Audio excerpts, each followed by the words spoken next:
사람들에게 설문조사를 이렇게 했습니다.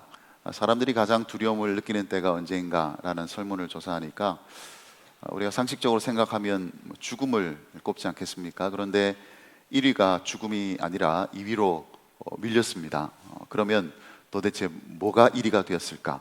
사람들이 가장 두렵게 생각하는 것이 무엇일까? 그 1위를 보니까 사람들 앞에서 말을 하는 것이다. 그렇게 조사 결과가 나왔습니다. 옛날에 이제 로마 제국 시대 때에는 우리 그리스도인들이 박해를 많이 받았습니다. 그렇게 박해를 받았을 때 대표적인 그 박해의 수단이 원형 경기장에서 사자들의 밥이 되는 것이었죠.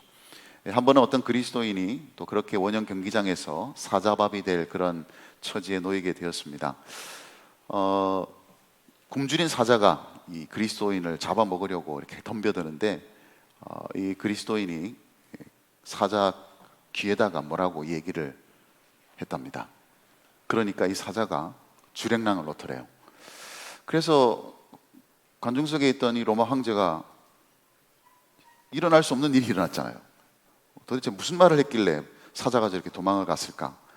알아보라고 이렇게 명령을 내리니까 백부장이 가서 도대체 사자에게 뭐라고 얘기했길래 사자가 저렇게 주랭랑을 놓았느냐라고 물으니까 그 그리스도인이 이렇게 답을 했습니다.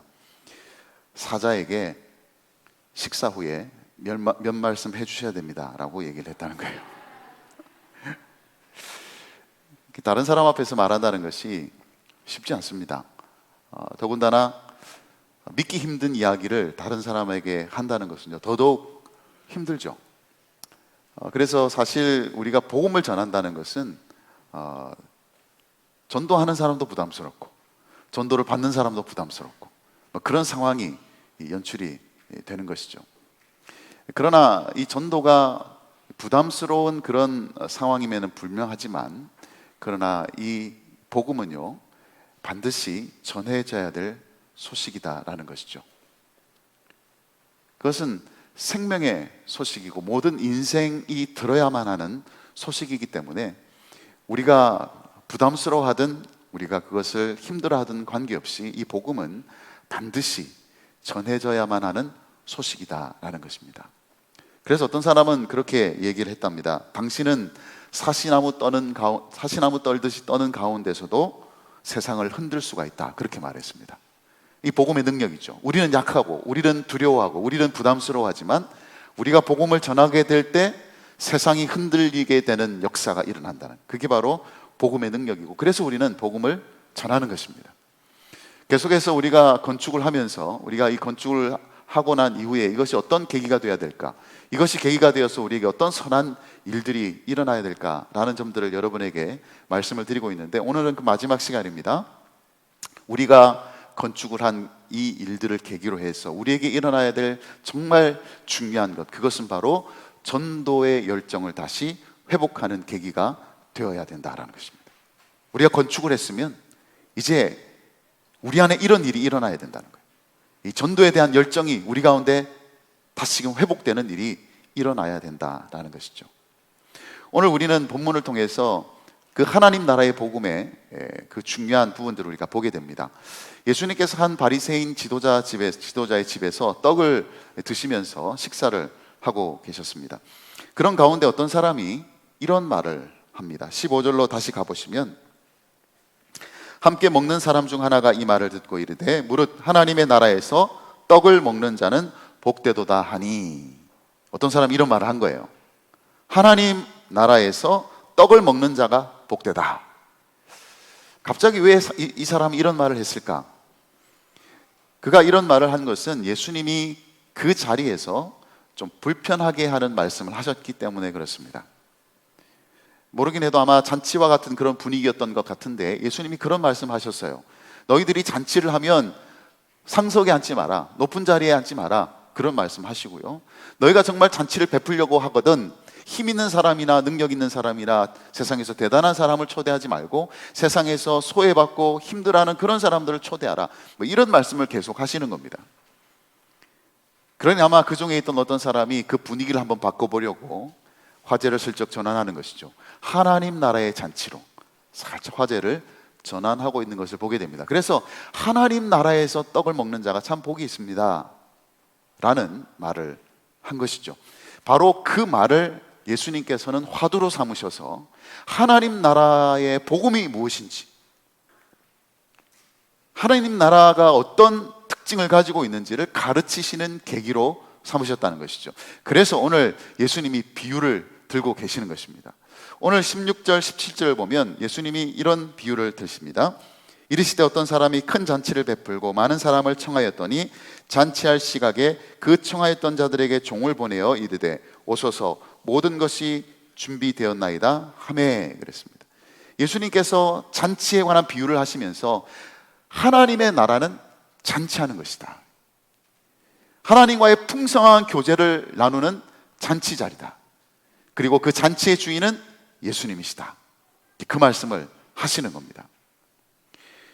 이 성경은요, 하나님과의 그 풍성한 교제를 식탁에서 먹고 마시는 것으로 표현하는 경우가 굉장히 많습니다.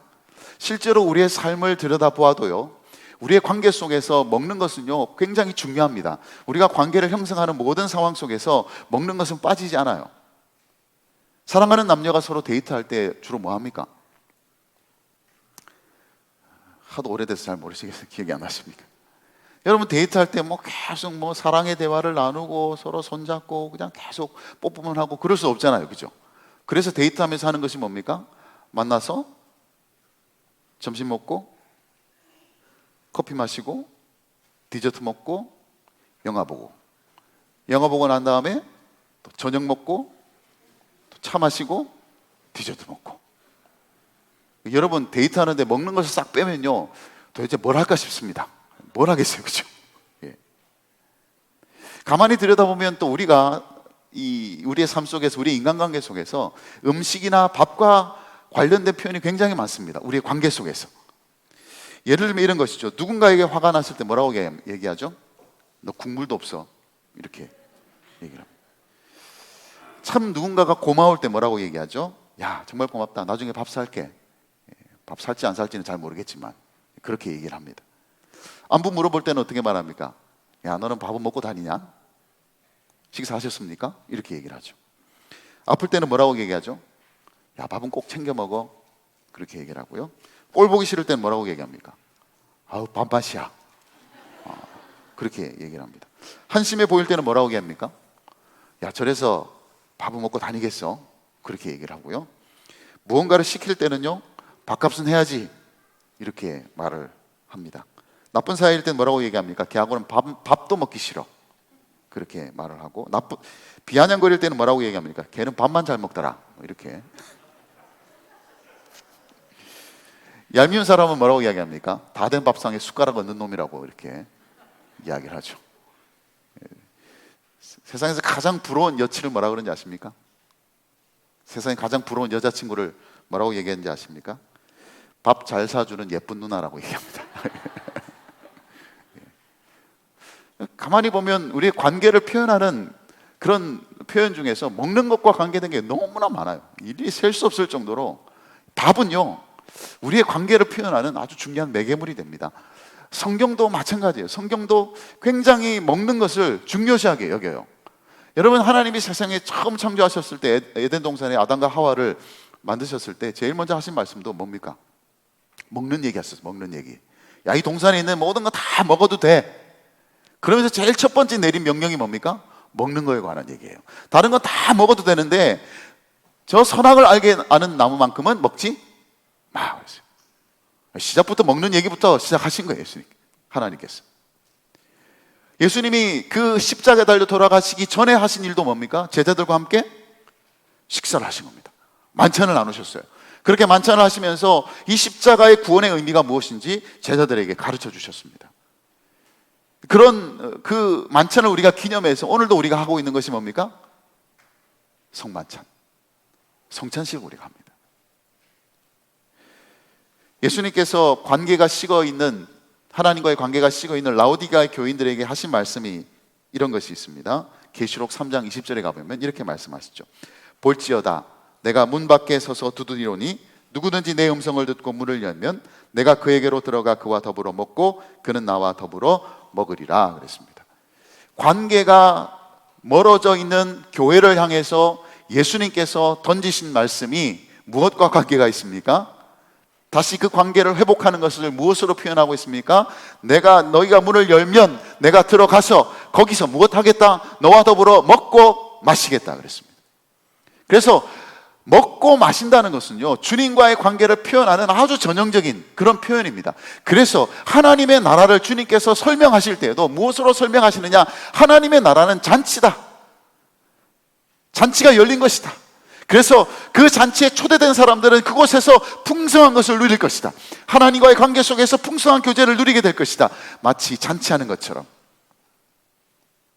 그것이 바로 하나님 나라의 복음이다라고 오늘 비유를 통해서 말씀하시는 거예요.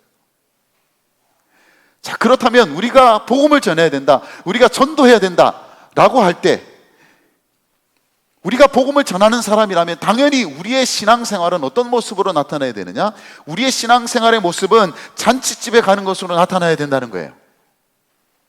여러분 신앙생활하는 모습을 보면 꼭 잔치집에 가는 사람처럼, 잔치집에 있는 사람처럼 그렇게 신앙생활을 해야 된다는 거예요. 여러분이 복음을 전하는데 그냥 우거지상이 되어가지고 그냥 죽을 것 같이 그렇게 하고 다니면서 다른 사람에게 야 교회 가보자, 그렇게 말하면 누가 교회 가고 싶겠습니까?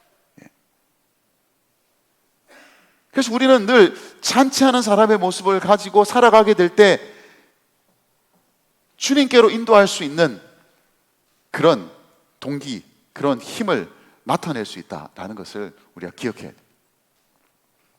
어떤 이란인이 예수님을 믿게 되었습니다. 참 드문 경우죠. 이란 사람이 예수님 믿는다는 건 참 기적에 가깝습니다.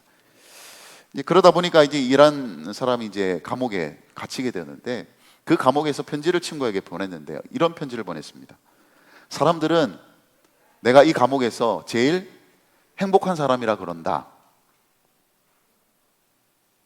나도 그렇게 생각한다. 그렇게 적었어요. 감옥에 갈 이유가 없는 사람이 예수님을 믿는다는 이유만으로 지금 감옥에 가 있죠. 그런데 감옥에 가 있는 그의 모습을 다른 사람들이 보고 이 감옥에서, 이곳에서 가장 행복한 사람이라고 한다면 바로 너다 라고 이야기한다는 것이고요. 실제로 내가 그렇다는 거예요. 아마 이 감옥에서 가장 행복한 사람은 나야, 그렇게 자신 있게 말할 수 있다라고 고백하는 것이죠. 여러분 이것이 바로 하나님 나라에서 떡을 먹는 사람들에게 일어나는 현상입니다. 감옥에 있어도 행복해 보이는 사람,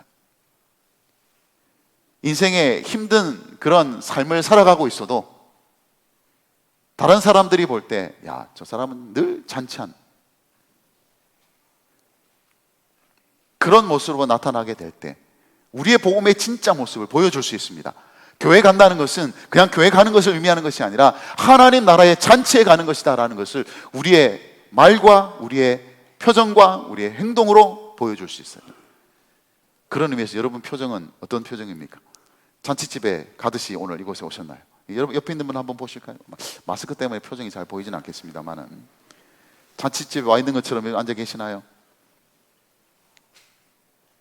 여러분 우리가 세상에서 살면서 세상에 있는 그 어떤 것이 가장 중요하다고 그렇게 생활하면서, 그렇게 살아가면서 야, 너 교회 가자 라고 말한다면 누가 교회에 따라오겠느냐라는 거예요.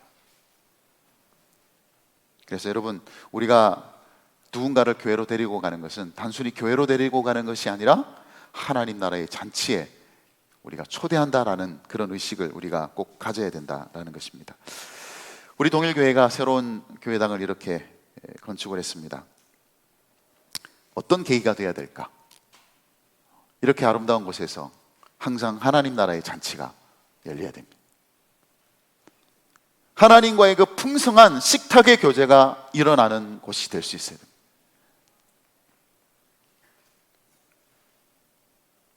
그래서 우리끼리 누리는 그런 구원의 즐거움을 나누는 그런 장소가 아니라 많은 사람들이 초대돼서 함께 하나님과 더불어 그 구원의 은혜를 함께 나눌 수 있는 그런 잔치자리, 그게 바로 우리가 건축한 이 예배당에서 일어나야 될 가장 중요한 일이다.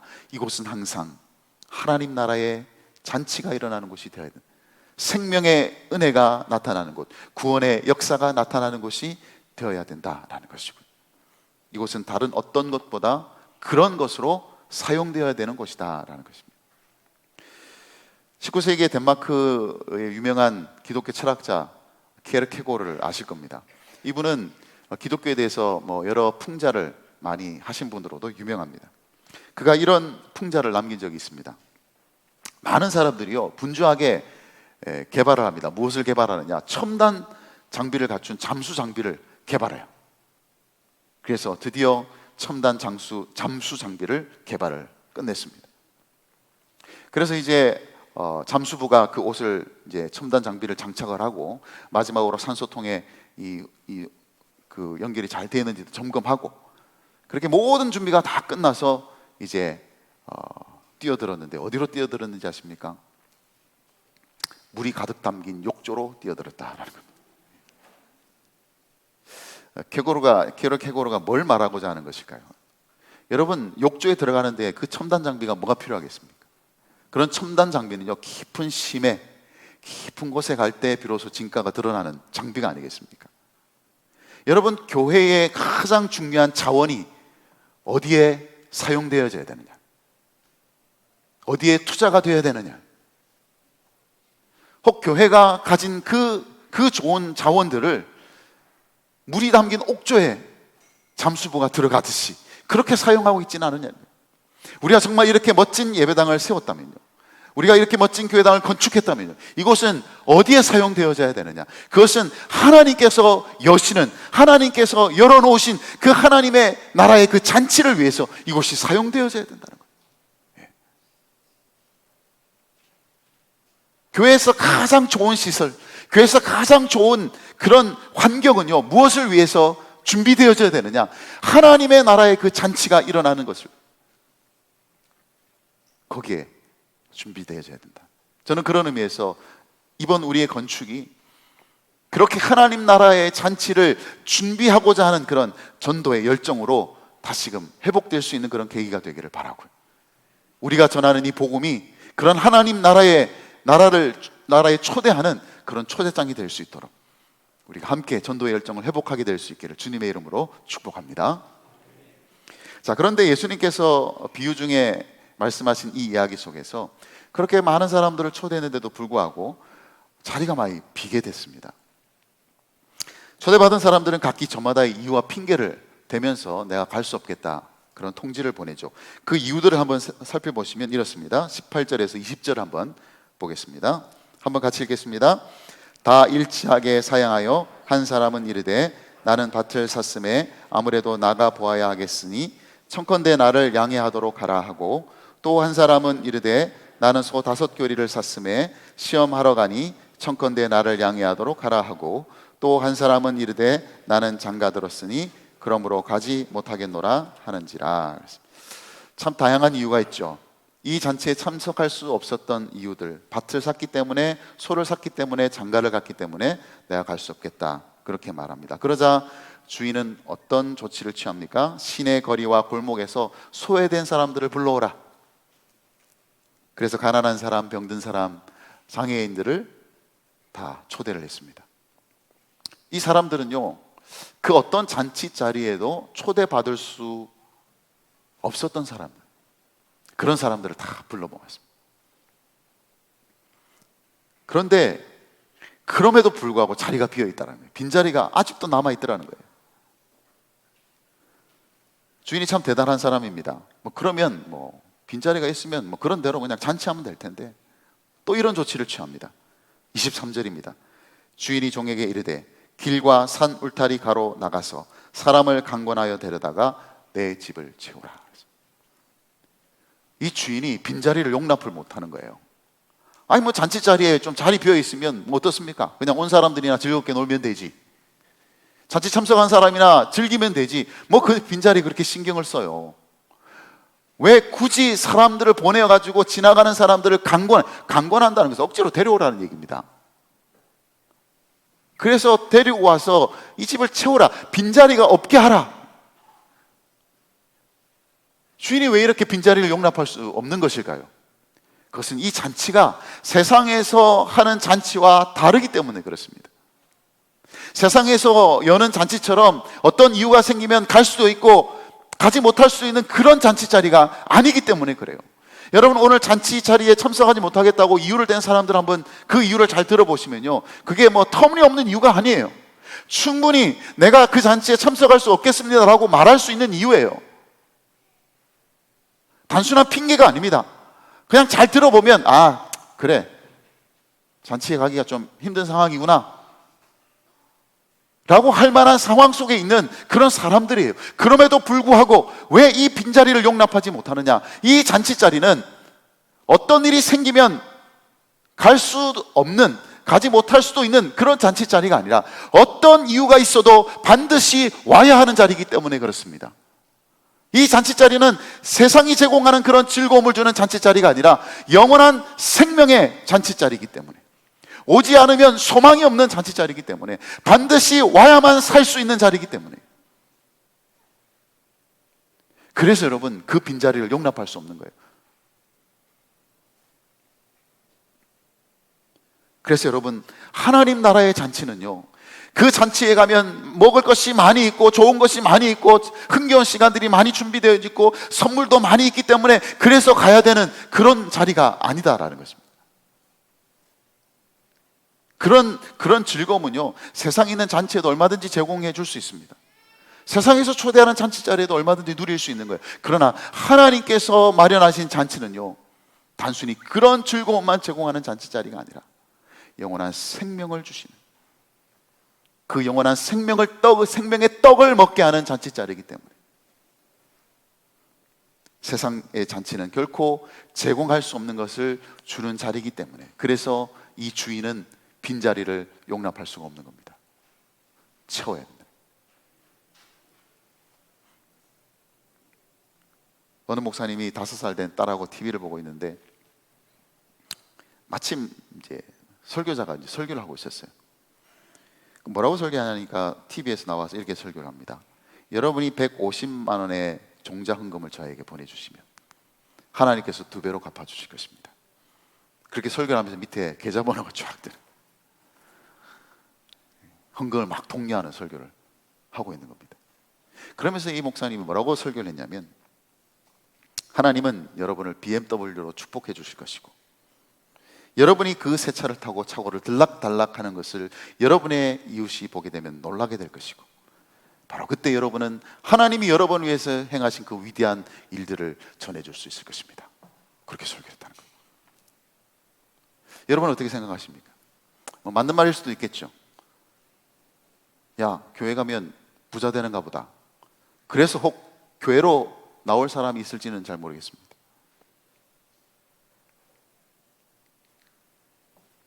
그러나 정말 우리가 이웃들을 놀라게 해야 하는 것은 무엇일까? 단순히 세상의 잔치 자리에서 줄 수 있는 그것을 누릴 수 있다고 이야기할 때 이웃들이 놀라는 것이 아니라, 정말 상식 밖으로 이 사람들이 잔치 자리에 잔치하면서 사는 것을 보게 될 때 놀란다는 거예요. 암으로 고통받고 있을 때, 사업이 파산했을 때, 실직했을 때,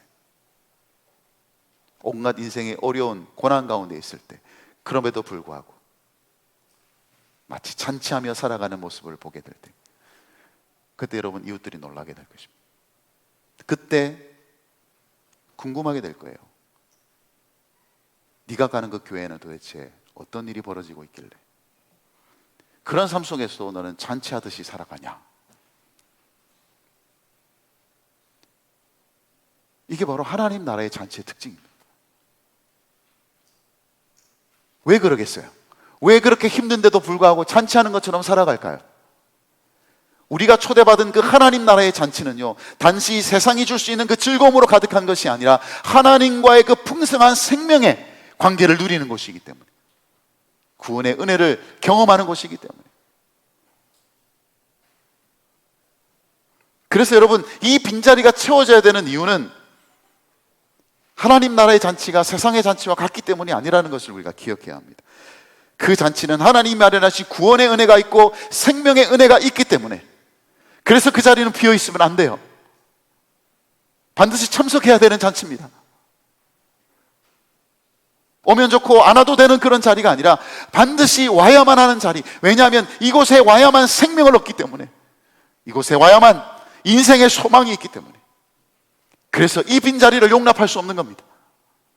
어떻게 이 비어있는 것을 보고만 있을 수 있겠느냐는 거예요.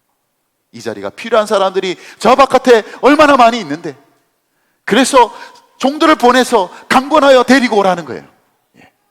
그렇게 강권하여 데리고 오라고 할 만큼 이 빈자리는 반드시 채워져야 하는 생명의 자리, 세상의 그 어떤 잔치에도 제공해 줄 수 없는 그 구원의 은혜가 있는 자리, 구원의 은혜가 있는 자리이기 때문에.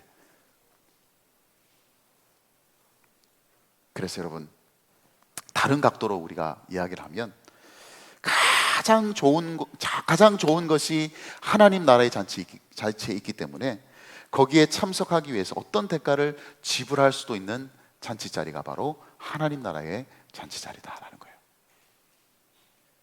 그 잔치에 가면 가장 좋은 게 있기 때문에 우리 세상에서 누리는 그 어떤 좋은 것도 다 포기할 수 있을 만큼, 그걸 다 내버리고 참석할 수 있을 만큼, 그런 자리가 바로 하나님 나라의 잔치 자리다라는 거예요. 그래서 이런 이야기가 하나님 나라의 잔치의 의미를 너무나 잘 보여줍니다. 하나님이 그렇게 용납할 수 없었던 그 빈자리의 의미를 잘 보여주는 이야기를 여러분에게 좀 말씀을 드릴까 합니다. 어떤 목사님이 이슬람 지역에서 거주하고 있었을 때의 일이라고 합니다. 이슬람 지역이니까 복음을 마음대로 전할 수도 없었겠죠. 하루는 마무드라고 하는 어떤 남자로부터 전화가 왔습니다. 꿈에 예수님을 만났다는 거예요. 그리고 그 꿈에서 예수님이 나타나셔서 자기에게 복음이 적힌 책을 전해주더라는 겁니다. 그런데 이 마무들은 말 그대로 독실한 이슬람 교도거든요. 단호히 거절을 했죠. 나는 그걸 받아들일 수 없습니다. 평생 나는 독실한 이슬람 신자로 살아왔기 때문에 받아들일 수 없습니다. 꿈에서 그렇게 얘기했다는 거예요. 그런데 이런 꿈을 3번이나 꿨다는 겁니다. 그래서 그 꿈의 의미를 알고 싶어서 목사를 찾은 거예요. 전화를 한 겁니다. 한번 만날 수 있겠느냐.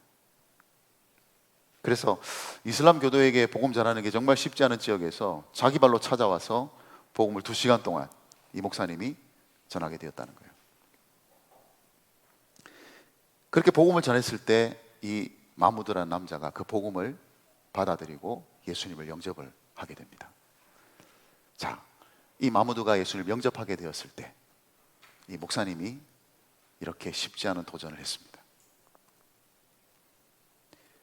마무드, 당신은 직장을 잃을 수도 있습니다. 사랑하는 가족들로부터 쫓겨날 수도 있고, 심지어 당신의 생명을 잃을 수도 있습니다. 그렇게 이야기를 했어요. 우리나라에서 그렇게 만약에 얘기했으면 누가 교회에 올까 싶습니다만은 그렇게 얘기를 했어요, 목사님. 그랬을 때에 이 마무드가 그 위험한 잔치 초대에 이렇게 응답을 했습니다. 물론 그것을 잘 알고 있습니다. 바로 그것 때문에 제가 당신에게 오기까지 한 달이 걸렸습니다. 예수님을 내가 따르게 되면 내가 모든 것을 잃을 수 있다는 것을 알기 때문에, 그래서 내가 당신을 만나기까지 한 달 동안 머뭇거렸습니다. 그런데 오늘 당신이 내게 준 복음을 듣고 보니 예수 그리스도가 하나님이시고 하나님이 저를 위해서 십자가에 달려 자신을 내어 주셨다면 저는 어디든지 그분과 함께 갈 것입니다. 직장을 잃고 가족을 잃고 심지어 내 생명을 잃는다 할지라도 저는 끝까지 주님을 따라가겠습니다. 그렇게 고백을 하더라는 겁니다. 이게 바로 하나님 나라의 잔치에 있는 빈자리의 의미입니다. 그래서 이 빈자리가 채워져야 되는 거예요. 분명히 하나님 나라의 잔치는 복된 잔치 자리가 많습니다. 세상에 가장 좋은 것이 있는 그런 행복한 잔치가 맞습니다. 그렇기 때문에 세상에 있는 다른 그 어떤 것도 다 내버리고 나아갈 수 있는 잔치자리. 아니, 반드시 그렇게 나아가야만 하는 자리. 그것이 바로 하나님 나라의 빈자리가 의미하는 바라는 것을 우리가 기억한다면, 새로운 예배당에서 빈자리가 보인다면, 지금도 아직 빈자리가 많이 보이시죠? 이 빈자리가 보인다면 이것은 단순한 빈자리가 아니에요. 우리는 이 빈자리의 의미를 새롭게 받아들일 수 있어야 합니다. 단순히 이렇게 넓은 자리에 비어있는 공간으로 보지 마시고요, 이 자리는요, 모든 것을 다 내어놓고서라도, 그 어떤 이유가 발생하더라도 이 자리에 반드시 와야만 하는 그런 하나님 나라의 잔치자리가 될 수 있도록, 그런 빈자리를 향한 그 열정이 우리 가운데 회복되는 계기가 되어야 한다라는 것을 우리가 이 시간, 이 말씀을 통해서 기억해야 할 것입니다. 강권하여 데려다가 이곳을 채워야 되는 이유는, 우리가 건축했기 때문에 단순히 빈자리가 많아서 사람으로 채워야 되기 때문이 아니라 하나님 나라의 잔치자리에 그 빈자리의 의미가 그것이기 때문에 그렇습니다. 그 빈자리에 담긴 그 무게를, 그 은혜를 우리가 다시 한번 생각하면서, 그런 관점에서 빈자리를 바라보고, 그런 관점에서라면 이제 이 건축이 계기가 되어서 그렇게 주님의 말씀처럼 사람들을 데려다가 강권하여 이 집을 채우게 되는 그런 열정들이 저와 여러분 가운데 나타나게 되기를 주님의 이름으로 축복합니다. 아멘. 말씀을 정리하겠습니다. 오늘 건축을 계기로 해서 우리에게 일어나야 될 선한 결과, 마지막 시간으로 전도의 열정이 회복되는 계기에 관해서 여러분에게 말씀을 드렸습니다. 이미 여러분에게 말씀드린 것처럼 우리 동일교회가 건축을 이렇게 아름답게 끝내고 났을 때 이 건축이 계기가 되어서 일어나야 될 5가지 일들에 대해서 말씀드렸습니다. 가만히 들여다보면 이것이 바로 교회가 존재하는 목적이에요. 예배가 새롭게 되고, 교제가 회복이 되고, 성숙의 훈련이 일어나고, 섬김의 사역이 왕성해지고, 전도의 열정이 회복되는, 그것이 바로 우리 동일교회가 존재하는 목적이에요. 동일교회가 존재하는 목적이 그것이라면 이곳에 건축한 이 건물도, 이 교회당도 동일한 목적 가운데 있다는 것을 우리가 기억하고, 그래서 단순히 건축을 잘 끝낸 교회가 아니라 건축을 잘 끝난 것을 계기로 해서 이곳에 예배가 일어나고, 교제가 일어나고, 훈련이 일어나고, 사역이 일어나고, 전도가 일어나게 되는, 하나님 나라의 그 영광을 바라보고 하나님이 원하시는 그 목적을 따라 헌신하게 되는 그런 교회로서 세워질 수 있도록 우리가 다시 한번 그 목적 앞에 우리 자신을 새롭게 할 수 있는 그런 계기가 되기를 주님의 이름으로 축복합니다. 아멘.